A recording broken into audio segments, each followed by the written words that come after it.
why your best employees are falling apart. And James, can you confirm that we're live? My screen just went black. Yeah, looks live to me. Let's see here. I'm looking.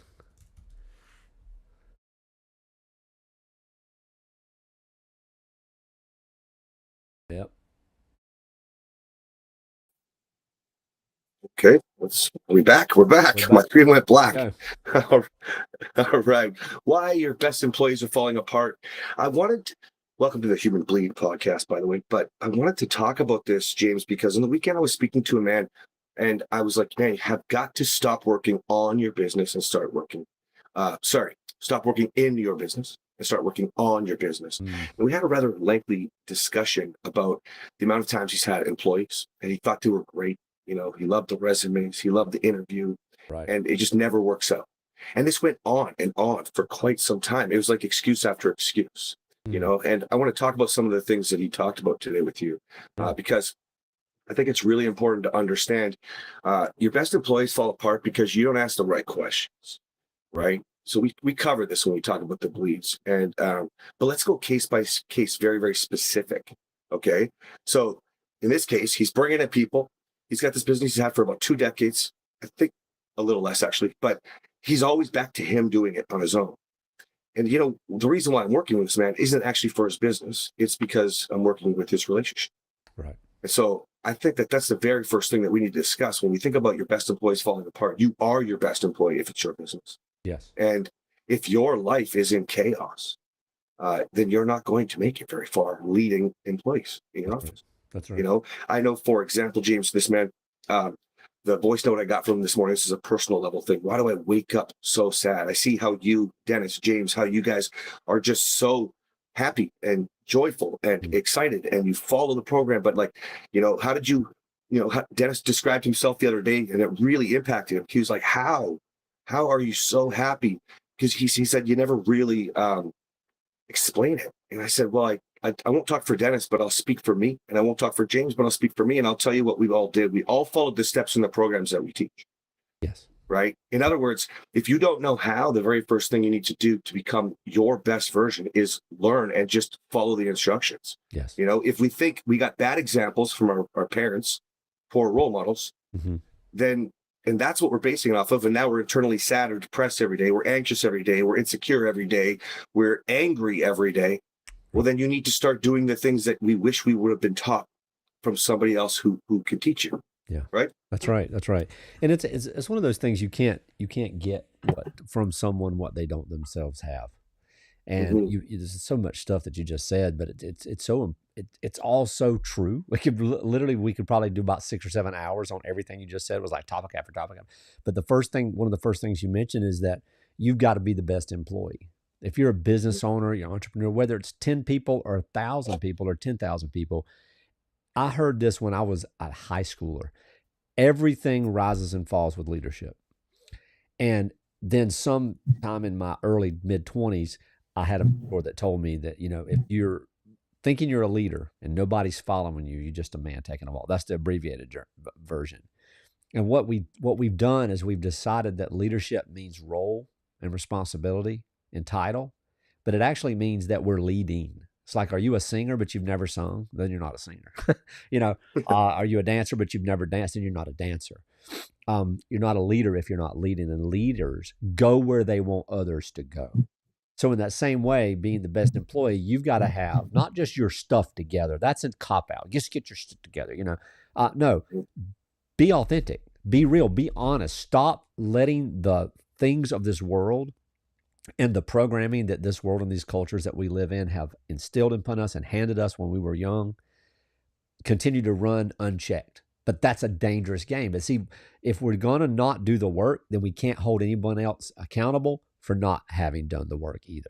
So we can't be upset with somebody else who's not making the bar or meeting the bar if we ourselves are not meeting the bar in the areas of our lives. Yes, I have that song, Four Stages of Marriage. And in there's a line that says, you face your shit, you stand up first, you change in ways they cannot hate. Mm, Okay. And the reason why this is so important, if you understand that you're the first employee, this is going to be affecting your leadership at home. mhm. The reason why you can't find more employees is because you can't recognize your own leadership in your home in your life Right. and therefore in your office. And that's why you see these men who are super successful. You know, I had a client last year, I think they did 25 million last year, maybe it was 40 million. I can't remember. Very successful, Yeah. breaking down at home, right?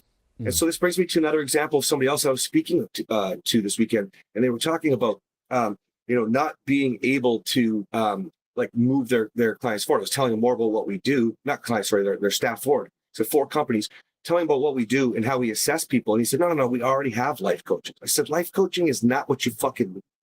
No. What you need to do is learn how to teach them to face what they're currently going through in life of these 7 bleeds. Because you can sit there and try to motivate people and pump people up and Tony Robbins their ass, and this isn't going to work. Right. The average is 4 days after somebody leaves a Tony Robbins event where they feel excited. No, they have to face their shit. In other words, stop looking at the past and why you got here. Just stop. Right. Start looking at what you can do today to impact and change your life. Then you can start to lead all the people around you in a different way. And man just doesn't get it. He's talking about, no, but you don't understand. We have a coach for people's emotions. We have a coach for people's goals. I said, yeah, if that worked, everybody'd be fucking reaching goals every day. That's right. Right? That's right. Yeah. And I almost said this, bro. I was like, you know what? We're not here to poo-poo on the personal development industry, but actually we're not. We're here to expose it as part of the problem. We're here to expose it. Even in the work that we do. Something else you said too in your opening statement is that the reason that we are where we are is because we follow the steps in the programs that we teach. And the programs that we teach came from our lives. It's like, how did we survive this? That's what how did you manage to get through that? That was so difficult. Well, it's not over.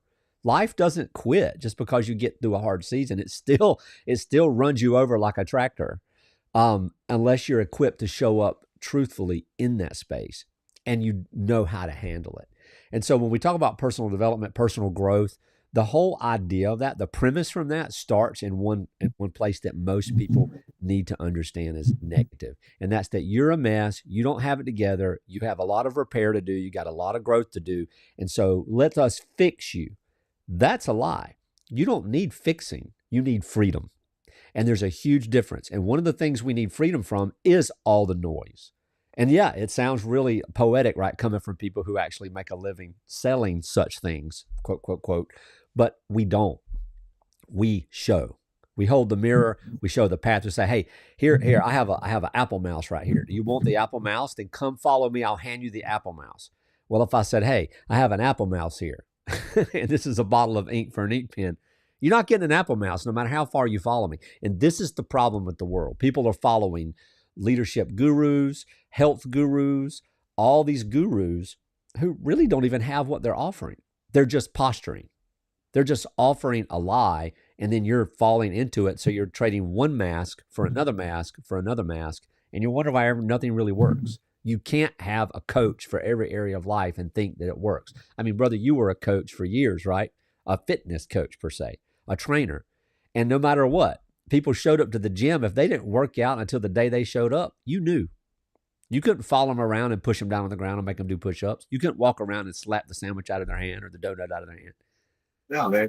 Even in our programs right now, like I say, I don't stand outside your house with a ghetto blaster blasting 80s love songs trying to get you to freaking show up. You got to show up, man. You know what I mean? Like, right. The funny thing about what you're talking about, this authenticity thing with coaches, and this is why you're not able to help your employees at work, because you need these kinds of coaches. Mm-hmm. And I dare say us, me, Catherine, you, Dennis, you know what I mean? Yep. We got it in the bag, man. You know what I mean? And here's the proof. It's subtle things like sending voice notes in a DM so we're real. I get probably 1,000 DMs a day, James, across platforms.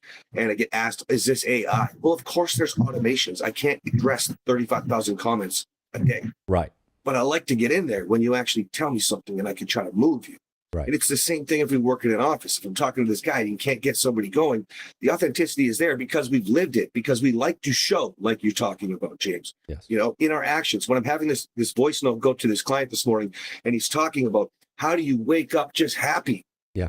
Yeah. Well, brother, it literally is as simple as following the steps. Some of it is black and white, some of it is copy and paste, and the rest is you doing the work to peel the label off. Every time I speak to this man, I have to say, dude, your wife is leading in our chat. Not you. Yeah. Your wife is the one sending the homework in. Your wife is the one doing it. And I'm glad I'm glad, because this Good man for feels her, worthless. but it's That's not great going to for her. help him. No, it's not going to help him. It's going to push him further down the line, and eventually he's going to have resentment because he's not doing the work. He's going to resent her for that. Yeah, correct. And here's the problem. This is another business owner working with his wife.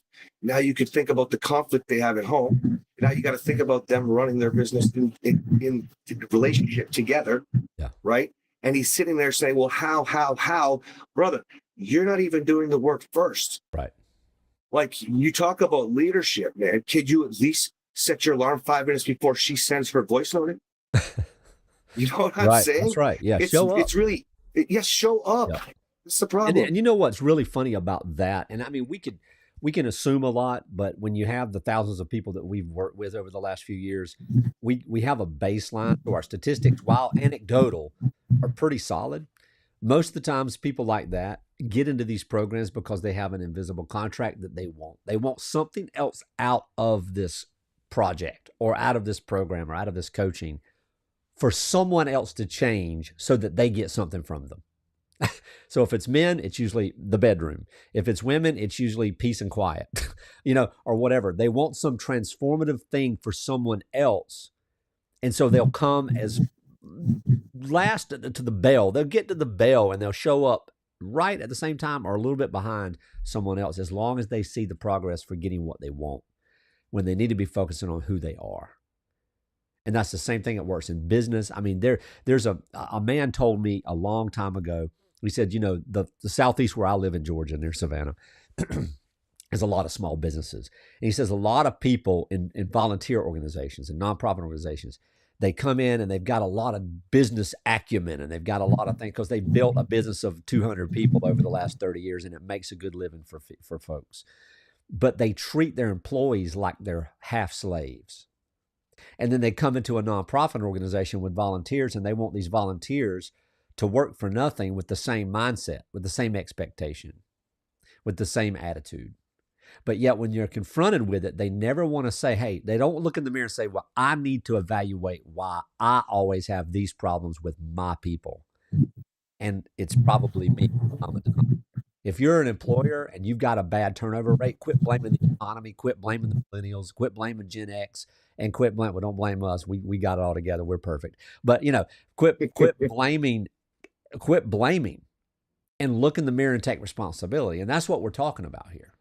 You know what? That's such a beautiful thing you just said there, because another extremely common thing that I'll get DM'd is the list of things that the partner has done wrong. Right. This is the same in the office if we're talking to the employer, right? This is the things that are going wrong with my employees.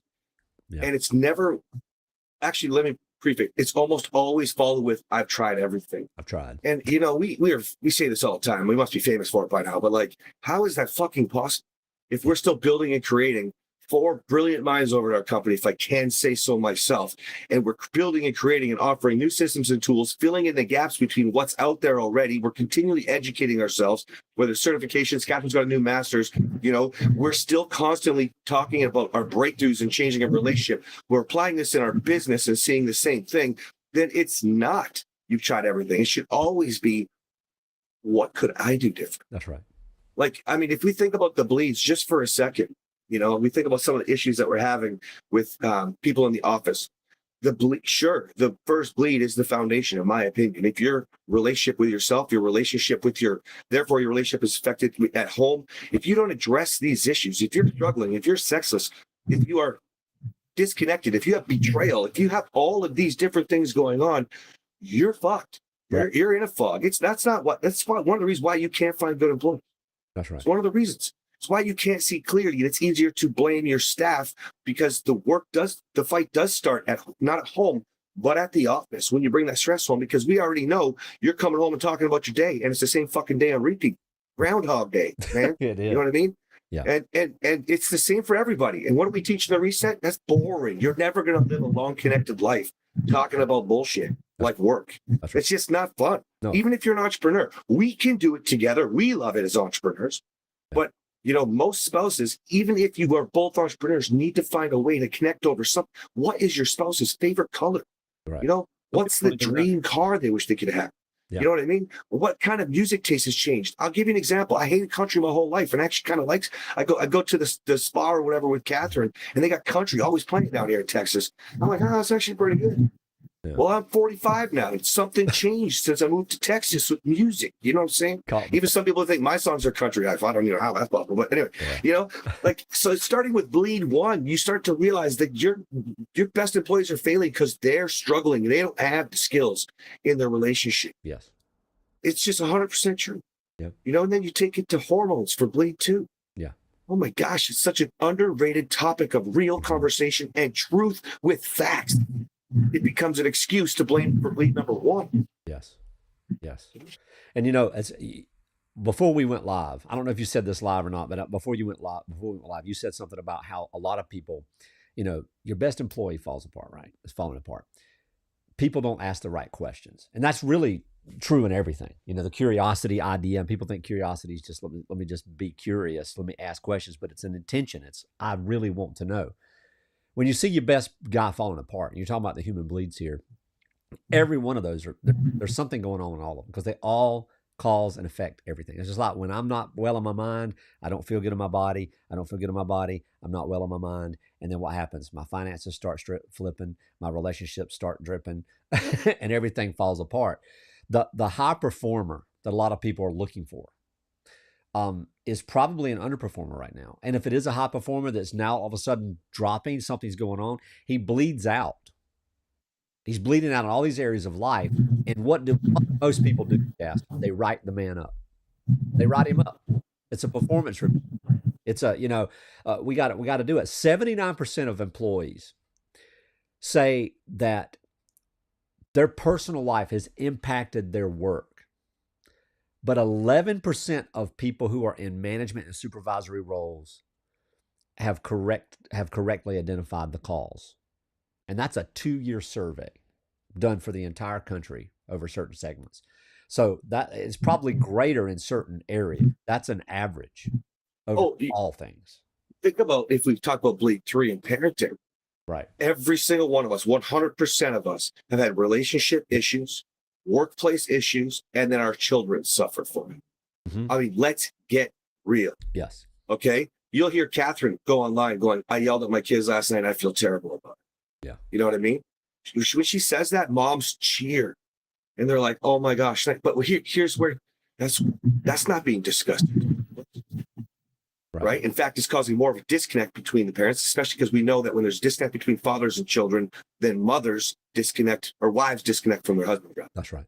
Right. That's right. I didn't look up the statistic, but I'm going to just be bold and say it's 100% of people because no one can be perfect with children. Every human it's hard. Being, right. Yeah. Yes. And if you think you're 100%, just ask your kids. They'll tell you you're not. Well, and the funny thing is, some people will, just like I've tried everything.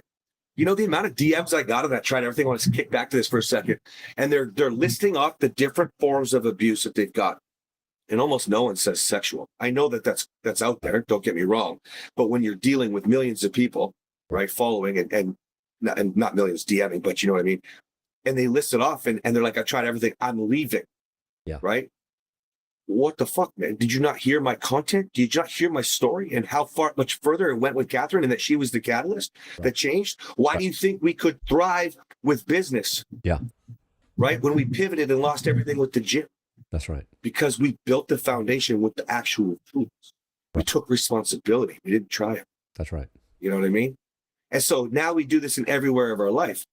Now we talked about kids, right? What about finances? How many people are messaging about they can't afford this or that or whatever?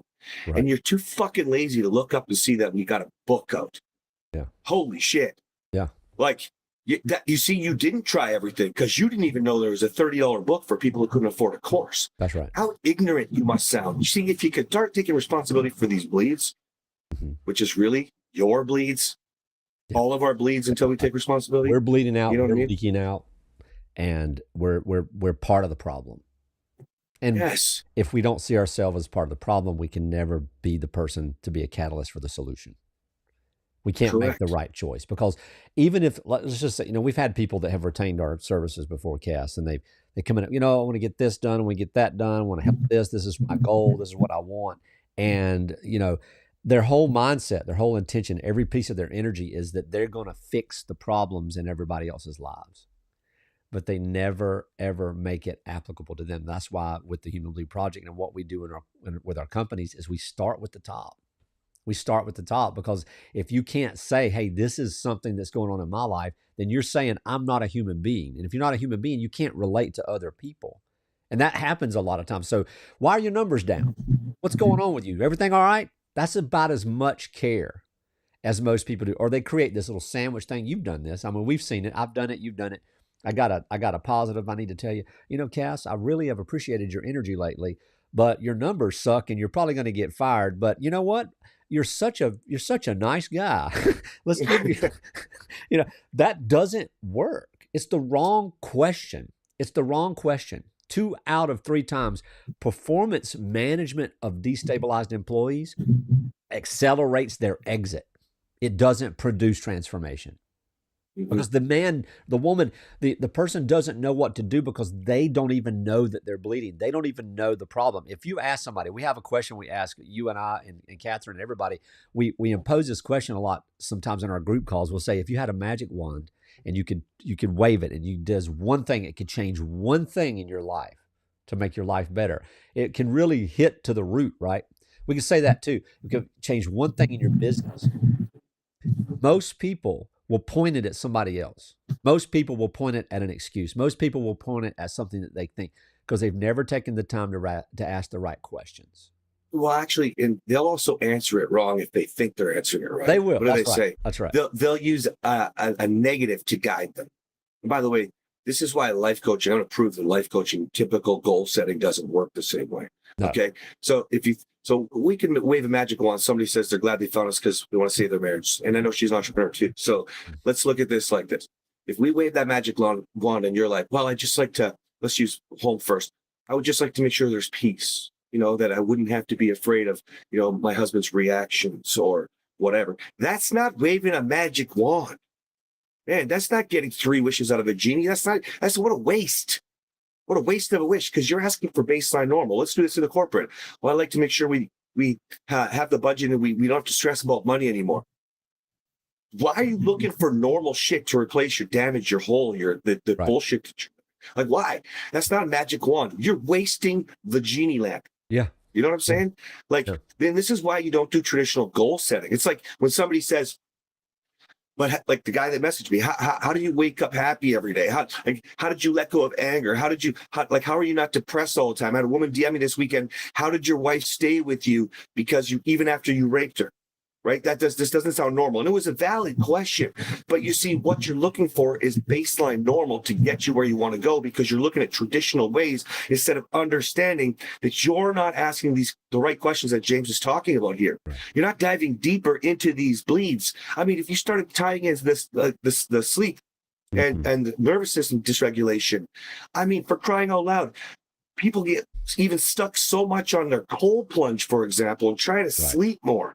Right? To think, okay, well, I'll be able to handle the stress better and whatever, and anxiety better. And while it's useful, right, you get then stuck on looking more at the past instead of just going, well, why don't I just do something today? That's what I mentioned in the beginning of the show, black or white, copy and paste, that changes your tomorrow. And as you start to recognize, oh, this feels a little better. I like the way this feels. Yeah. You can create more opportunities. That's right.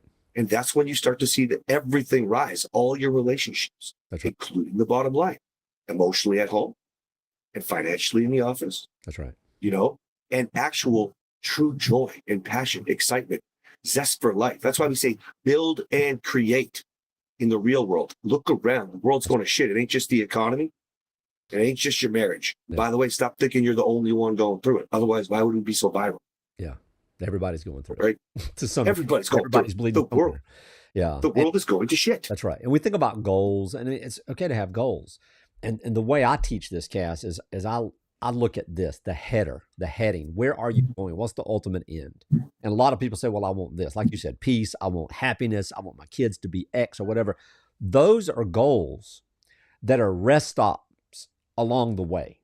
The heading is where you're going. Now, what's the one thing that we have control of in any goal, any direction, any plan, or anything? And that's who we are and what we do in it. It's the only thing that we have full control over is who we are. Mhm. All right.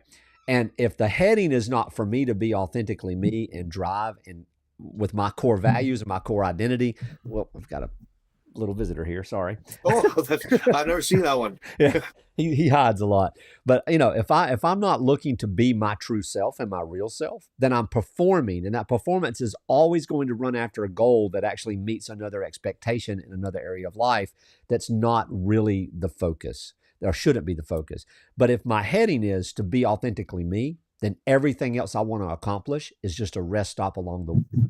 Because even goals are temporary. So what? Now you've got peace. Now what? How are you going to maintain it? How are you going to find it?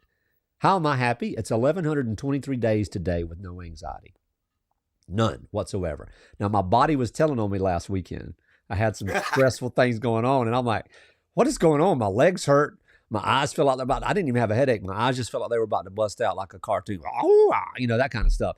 And I'm like, what is going on? And then I had to stop for a minute and go, wow, I'm not emotionally dealing or feeling the pressure of, but my body recognizes and remembers that this used to be something that would wreck me. So I had to actually accommodate, had to get some rest, had to focus, had to reflect. But 1,123 days without anxiety. That means for 1,123 days continually, I have had an inner joy that can't be put out, no matter what happens. Why? Because I get up every day, not so that I can be something for someone else, though I am something for someone else.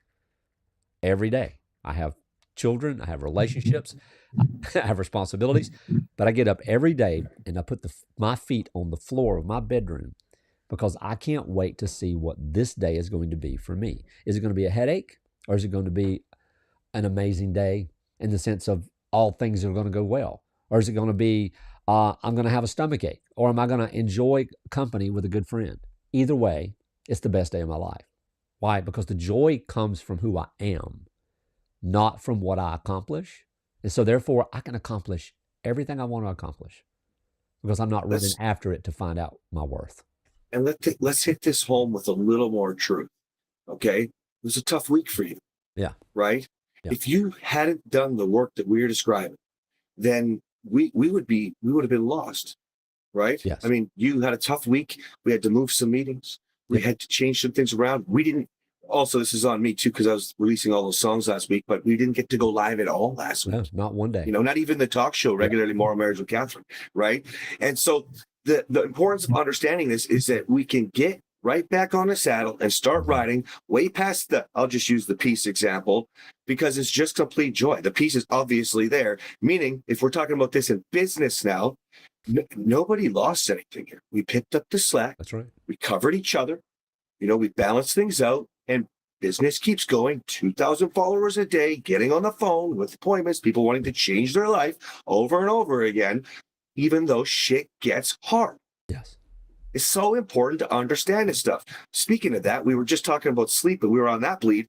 What did you need a little more of this week, Jay? Sleep. It's exactly Holy what shit. I needed.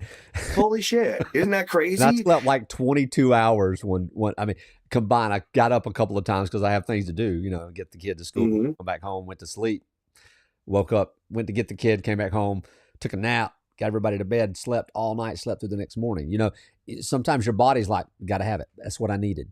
Because when I was not getting the sleep I needed, it started to affect me physically. Well, what does that do? Can you stay up till 2 or 3 o'clock in the morning every day writing music and expect to actually function the next morning? No. If you do it for 2 weeks? No, you can't. I did it for 6 weeks. I tried, and I said, enough is enough. I got to slow down. Even last night, I've been getting better sleep again, but we went to the San Antonio Spurs game last night. Oh, nice. I mean, and then we hadn't had a chance to connect because we were picking up some slack for you last week a little bit, and I had the songs. And so essentially we decided to extend our date, and it went till about 2 a.m. And and it was we had a great time. It was wonderful, but that means it's going to require catch up tonight. Yeah. Right. Otherwise, we do see the nervous system dysregulation. But here's the thing. Again, we've done the work, so a little bit less sleep today, but we're not short with the kids. Right. Right. Catherine moved some things around. She's going to go spend some time with them instead today. One of our staff members is in town, one of our family members, and so she's going to go see her in San Antonio. They took off. Right. Building more relationship, continue this, you see, and it's not going to affect our business. It's not going to affect our marriage. It's all because we understand all this. We keep moving forward, and we continue to build our individual relationships into a bigger family or culture so the company thrives. All of the situations in our life thrive. That's right. Because we understand the bleeds.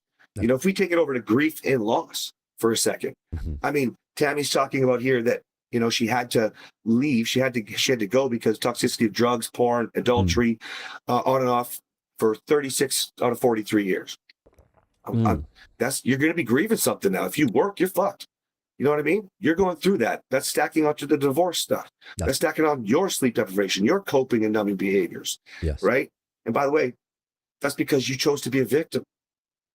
That's a long time to be married to someone and excuse yourself and what you enabled. And even my wife will say that all the time. She didn't deserve the abuse. That sounds shitty for you. You didn't deserve it. That's right. But at the end of the day, as long as you victimize yourself, you put yourself under the label of what that person did to you. You will forever wake up like the man we started the show talking about, sad about the fucking world, or bitter and contempt. I'm not even going to date anymore. The amount of DMs I get since I started putting songs out. I'm not even going to date anymore. That is victim shit, man. Well, and it's a pity party. You know what? And there's a place for those. You got to have them. You're going to have them. But when you get free, when you find the truth of who you are, you don't fall into that. And so the reason so many people actually have the problems that they have in relationships and things is because they get to a place where they think that who they are is bound to one of the 8 masks that I have, the 8 overarching masks and the archetypes that come underneath them. One of the masks is relationships. And you think, well, my relationship, that's who I am. I'm husband, I'm wife, I'm father, mother, I'm brother, sister, whatever. And then when that relationship, you find all your purpose and your identity and your focus in that, you become that thing, that role, that relationship. When it destabilizes, your identity destabilizes. And that was something that creates this emotional or psychological codependency on the relationship. And so then what happens there? Your certainty drops, your confidence drops. And what's going to happen then? We see these bleeds, every one of them. First thing's going to happen is your body's going to start telling on you. Your sleep's going to start squeaking. Everything's going to get to a place where you just don't know what's happening. And then one thing leads to another. 6 months down the road, you're in the doctor's office. You're making some financial choices. You're looking for another job. And really what you needed to do is look for yourself. And here we go. We tie it all the way back to the beginning where we said, you know, I can't find the employees. All my good employees, I'm losing the performance. They just all see. You're not asking the right questions. Right. You just aren't. You aren't addressing the real issues. And this is, I want to hit this home. That's why as soon as James started talking, he said, and we're going to hit back to what I said about the number one employee is you. Yes. Is you. Yes. And then when you build these relationships in the culture that you have, when you understand intimately, and I don't mean sexually, don't get it confused, intimately have relationships with the people on your team. By the way, that could be a home team as well, anywhere. Now we can work together and we can move this thing forward. And that's why we focus so much on this, guys. It's not because, you know, you whatever you're going through, it's not, I get it. Some of it is terrible shit. Yeah. But we are literally all responsible for our choices. Yes. We literally are. You know, when we talk about the people that say they're financially abused, and I give my story about the government shutting my gym down, what the fuck is the difference? You know, when you talk about your husband being a drug addict for whatever, what the fuck is the difference? Catherine was going through drugs too. Yeah. Like, if we can do it, see, we just didn't give up. Most of you just give up and blame because you are a victim, because you'd rather wear a mask. Right. And if you can't get that through your head, then you will make excuses for the rest of your life. You'll call them reasons and you'll lie to yourself, but they're really just excuses. That's right. That's right. Yeah. And I wrote this down while you were talking because I'm thinking this is what it's like. So last week is a good example. You know, I had to deal with things. I'll let you know. We all filled in the spaces where it needed to be filled. So many times in organizations, and especially, you know, and this happens in relationships, in homes and all, but we're talking now about that person that you were talking about in the beginning. I can't find any good employees.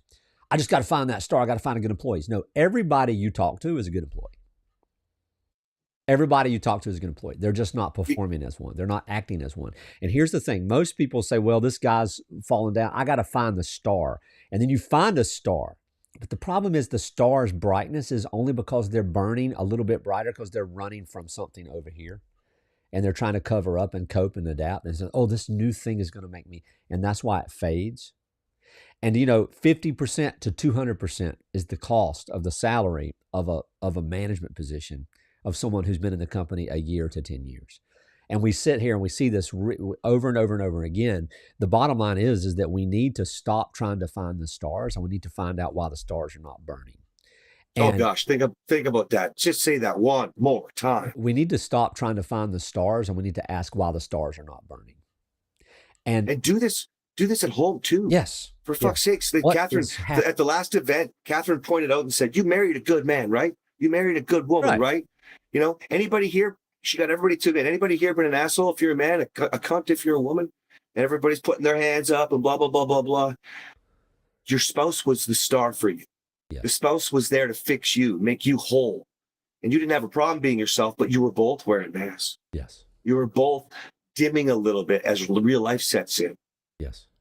It doesn't matter the relationship you're talking about, you guys. Yep. That's right. And so you think about it, and people go, well, that's not my job. That's not my job. My job is this business. My job is the bottom line. No, it's not your job. It's your responsibility as a human being. And I will say an obligation as a human being. It is. Again, look around. The world is one of shit. I don't use that word lightly. Obligation is something that is it's reserved for me. And I agree with you, Cass. It is an obligation. We have an obligation as fellow human beings to care for humans more than we do the P&L.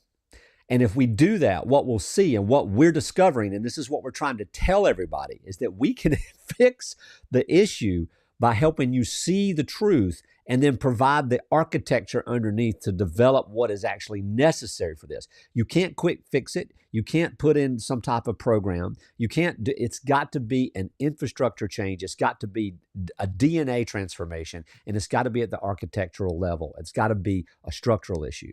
And so when you look at everything that goes on in the life of a person, by the time you as an employer see the level of decline, and sometimes it's a couple of weeks, sometimes it's a couple of years, sometimes it's sudden, you're 2 years too late to understand why. And that person, that man or woman there, doesn't even understand why.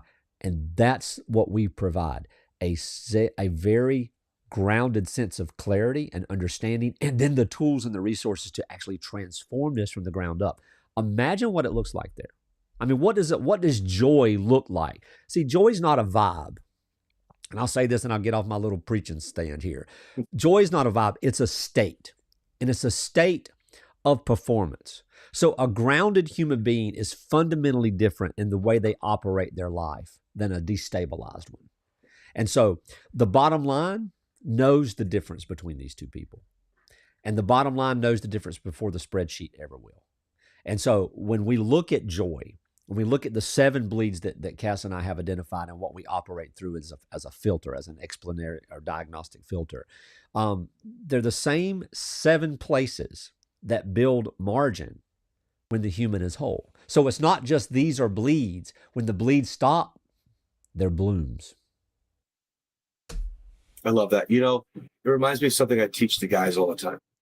And I say, you should be so in tune with yourself, and let's just stick with joy for a second, and so good at being in a relationship with people, everyone around you, you're the same person everywhere you go, that you could be in a grocery store, in the lineup, and be in a huge rush, but zero anxiety, zero fear about late, knowing exactly what to do to manage your state because you're about to lose your place in line because you see 5 people behind you is clearly going through something. They need your place. And even if it means you'll go to their place in line, you'll swap it. You should be that in tune with the world around. Yes. And people are not, because you're inherently victims and selfish, which is why your relationship suffers, why your bottom line suffers at work, why you're having accidents at work, why you're coping and drifting away from your family, why you're making excuses. It's because you're not in tune with yourself first, and therefore people around you. That's right. That's it. Because you're so focused on what you need, and you're so focused on what you have to say. Yes. So one of my favorite things to do is just listen. Yeah. I don't I even just wait. I'm patient. Drove to the Spurs game with Catherine. We talked for a little bit for the halfway, and then I waited.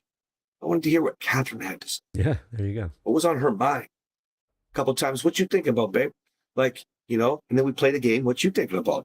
But it's fun. It's fun because when you get deep in thought without the distractions and you can pay attention, you can pick up on their energy. We talk about bleed six with the nervous system dysregulation. Right. There's actually nervous system regulation too. It's pretty cool. You can walk down the street and just smile, and you watch people; they'll just start smiling. They'll start smiling. Yeah. So I tell guys in my program, send a video note with a smile. Yeah. You can even hear a smile if you talk. Yes. But most people will be too distant to hear from. Yeah. Yeah. Let me piggyback up on bleed six for a minute, and let me paint this picture. Bleed six is the integrated loss, the grief, the identity loss, the structural breakdown of the emotion and things. And most people don't grieve; they bottle it, they get through it, they say they've processed it, and they've gotten over it. And that's not it. Basically, they put a small trickle charge on the grief process that lasts for decades. Mm-hmm. The leader, the employee, the person, the spouse, the friend who has actually grieved is the person nobody walks on eggshells around. They just don't. The identity can survive loss. And when that happens, that identity will survive any hard issue, any difficult conversation, anything that just feels like it's never going to a challenge. But you've got to get through it. You've got to learn to get through it. And it's not therapizing and philosophizing and all this other ising and isms and everything else. It's just getting to the place of learning who you are in the space and that it's okay to feel something. The world's not going to stop because you go get help. I was faced with an ultimatum 4 years ago. Help or else. And I found help, even from the wrong motivation. And that help found me. And then I found myself. And so, people who are grounded, they don't need the role. They walk in. Imagine the man who has got a partner at home who's a friend, who is met and greeted in a way, and both sides, a husband and wife who just enjoy each other's company. Imagine what that man feels like walking into his business the next morning, every day. There's bandwidth there that cannot be produced, and it certainly can't be purchased by a bigger salary. I'm so glad that you said that, because Cassidy's, I think I remember you in the DMs, Cassidy, because the name is mine, Cass. But, she's saying, like, how do we get there, though? I'm open with my feelings. My husband is very closed off. James started it right there. Like, when you know who you are, this is why Catherine could love me, even though I was so abusive. I didn't deserve it, but she loved me like the woman she was created to be. Yeah. Okay. When you know who you are and you start to rebuild connection, the line James used was how he's greeted when he walks through the door, but apply that to everything. If I screamed at Catherine, she no longer shut down or would leave flight mode. She would engage. She would try to understand. She'd be empathizing. She was thinking of me as the young boy who never had love. She just basically showed me what love looked like. And now you see me today. So this is what drives me crazy, James, when people are like giving me all the excuses or all victimizing themselves, all the things they're going through. And I'm not downplaying. I know the affair hurts or whatever the example is. I'm not downplaying it. Yes. Okay. But you're literally a fucking hypocrite if you're following me, enjoying my music, resonating with posts, and not understanding that the exact example we're proven in real life with you following me and my wife, with you listening to me and James talking, with her, me, James, all of us taking responsibility for ourselves. I mean, what did I say at Christmas time, James? That was our huge breakthrough. Right. Right. And I said, even though I wasn't perfect, I was pretty good. There was still things that was more needed to focus on. It wasn't perfect. That's the real statement. Right. So I had to flip it from sounding a little defensive to being like, well, I could have done things a little better. I'm proud of who I am and who I was during that thing with Catherine, but what else could I do? I gave a little example. I interrupted Catherine the other day on the phone. Very important phone call she had. I think it was the day she was covering you. And essentially, I went to her and said, I'm sorry about that, babe. I interrupted that call. And you know what she did? She said, I should have reminded you about the call. Two people taking responsibility. Now, let's go a step further and prove it for the corporate. And then our business thrives because we still are there for each other. We're still moving. We're still enjoying. We're still happy. You see, that's how you do it, Cassie. It doesn't matter how you're treated. You show up in the way that you were created to be. Right. You find your God-given purpose. You fill your cup. So even if they try to poke holes in it, it doesn't affect you. You love them more. That's it. You fucking love them more. It would have been the same for the woman who was talking about the addiction and the porn and all this shit, earlier. Yeah. The betrayals. It's always the same thing. Who am I supposed to be? Which is why I can be in a rush and give up my place in line at the grocery store to somebody. Yes. Right? So I can see somebody in front of me and say, I'm going to take care of their groceries. Just start running mine through too. Wow. You see, you guys don't know because you don't have your radars on because you can't even find yourself. Yeah. Right? That's the problem. That's beautiful. Beautiful. And when you said, fill your cup, I mean, I fill my own cup, you fill your own cup. And when people come into our lives and they add to that cup, it just overflows. And I always say it just overflows and wets our feet. It wets everybody's feet. Everybody gets a foot wash and everybody gets water to the ground that they walk on, and it fertilizes them and it helps them grow. And you said, fill your own cup. And even if they poke holes in it, and immediately I envision this idea of this, like a styrofoam cup with holes in it, water the ground that they walk on. Let your water be so nourishing that it actually provides the water needed for them. That's such a beautiful picture. And I'm going to write an essay on it today, I think. It's just it's just beautiful. It's just beautiful. That's awesome. We should also coach on that soon, I guess. Yeah. But that's really good. Good stuff. So here's why, because you're right. Yes, he can grow with you, Cass. And so when we're talking about business, yes, your employees can grow with you. That's why when we go back to the beginning of the episode, we're talking about, this guy who's got 4 businesses and he's got a team of coaches trying to do things like goals. And it's like, man, alive. You reach goals when you're happy. Yes. That's all. You just have to understand that. You don't have to put things in place to reach your financial goals when you're motivated. People ask me all the time, how do you stay motivated? What the fuck do I need motivation for? I know exactly what I want and I go get it. When you reach goals, for example, because, it's easy to have targets and look for the next step when you're not in a fog. And it's hard. I know. I think lead one is the hardest, you guys, with your relationship instability when we're relying on them. But what you all miss in the songs is that Catherine was the one who influenced me. And the reason I'm so hard on my content is what you don't understand is that I wish I knew then what I know now, so I didn't have to make that burden on her. But if you're in either side of that, it is what it is. That's right. If you want your own intrinsic joy to feel happy, to know who you are, no matter how you're treated by others, yes, then you have to do the work and you have to be the example because you're the one who fucking wants it. That's right. That's right. That's it. Yep. That's right. And it's easy to talk about joy, and we can find all sorts of masks and ways that joy is found. But at the end of the day, it's found in truth. And the truth has to be also of who you are. Who are you in truth? The reality of who you are, not how you're performing, not who you're acting to be, not your maladaptive practices. Those aren't true. Those are things and layers and peeling and things that need peeling off and examining and getting rid of. Companies that bleed, they hire harder. They really do. It's difficult to even be there. They market louder. Why? Because they're always behind the 8 ball. They're always chasing the next P&L spike or the next dollar. And they spend more, and all they do is really stand still. That's it. You know what's funny about that? That's what happened at the end of last year for us. And the second time in the beginning of first quarter this year, we were trying to grow one of our departments, and we tried 2 different ways, 2 different teams for recruiting. And you know what we did? We fired both of them, not both people, both the recruiters or the agencies. And we fired them both, and we decided internally, what the fuck are we doing? Yeah. We're not even following our values. We need products of the product. We need people who feel like we feel. Yes. We need people that are successful, because then we don't have to deal with the bleeds. Right. Then we can cover each other. Then we can be there for each other. That's right. So we fucking started over. We said, fuck it. Let's just do it our way, the way we've done it, the way we found each other. That's right. It might take longer. Yes. That's okay. That's fine. Because I'd rather do it right than have to deal with the bullshit. That's right. And a grounded company does a lot less work, and they produce a whole lot more than the person who's working so hard. Because we're not bleeding out and hemorrhaging. No, we're not. So every action, every decision, every impulse, everything, even the difficult things and the errors are so significantly sealed up that they actually expand. Even the mistakes grow the company when you're grounded. Yes, fail forward. Something I love to teach. Yes. You know. Yep.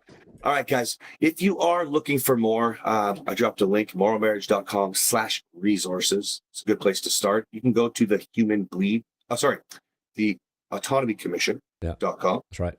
If you're looking for more for corporate. And otherwise, guys, just remember this last statement. You will always bleed out in your business, in your marriage, with your children, in other relationships in life, even with strangers. And you will continue to poke holes in your cup and blame them, when really they can't poke holes in your cup if you have a really solid cup. Or at least do what James talked about earlier and start letting that water fucking flow. Yeah. Water their grass. Water Water their grass. If you don't understand this, the world needs more love. Yeah. Why do you think there's so much hate in the world's going to shit? That's right. And this is coming from one of the most abusive men I have ever met in my life. Me. Mm. Okay?